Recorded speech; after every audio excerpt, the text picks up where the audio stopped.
بسم الله الرحمن الرحيم. الصلاة والسلام على أشرف المرسلين سيدنا محمد عليه أفضل الصلاة والسلام. شفتوا بقى النهاردة أنا عملت إيه بقى؟ كمونية، يعني كرشة. خلاص دي فرد واحد، وده ابني. عملت بانيه وبطاطس محمرة ومخلل. ده غدانا النهاردة. إيه رأيكم بقى في الإيه؟ في الكرشة. ده أنا عملت لها بقى، غسلتها كويس قوي. ها، بعد ما غسلتها نقعتها في الملح والخل والليمون كويس. خدتها برضو غسلتها بالايه، بالدقيق. دعكتها بالدقيق، بقت ايه ريحتها فل فل، يعني ايه والله جميلة. بعد ما غسلتها كويس قوي ونقعتها، جبت بقى ايه التوم.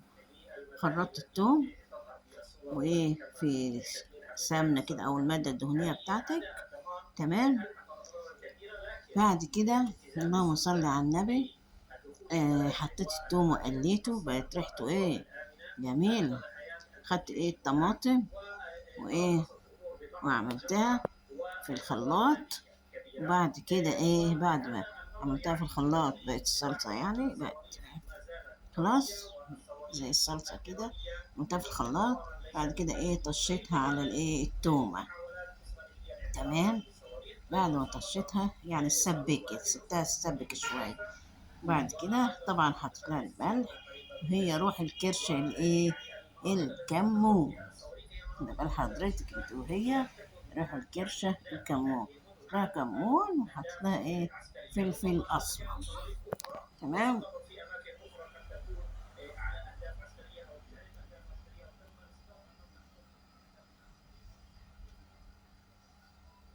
نسيت وخليت الزفت التلفزيون يعني معمور بيت اسرائيل على ايران. انا عارفه ايه هي اخت الحروب ده كلها. بعد كده بقى ايه، حطيتها في الايه في التخديعه ولا الصلصه لما اتصلصت وايه واستوت.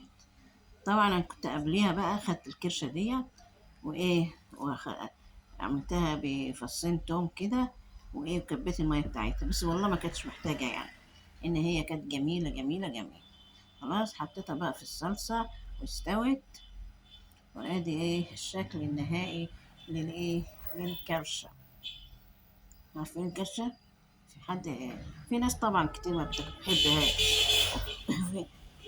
خلاص، لكن انا بحبها بصراحه. شايفين حلوه ازاي وجميله ازاي. لكن ابني بقى ما بحبهاش ولا بطيق ريحتها حتى، يعني ريحتها ايه فلي. عارفين يعني ايه فلي؟ اه والله. فكرة انا يعني ايه كنتش عايزة انزل اي حاجة، لان انا حالتي النفسية زي الزفت. لان طبعا ما فيش ولا حد معبرني بلايكات ولا باي حاجة ولا بهبابات. الله. لكم منا اجمل تهاني والمنى والامان. مع الف سلام. ست الكل انت وهي. انت بدل ما بتلعب حط الطاعة للكريم. يلا مع السلامة. عرفنا عملت ايه كده.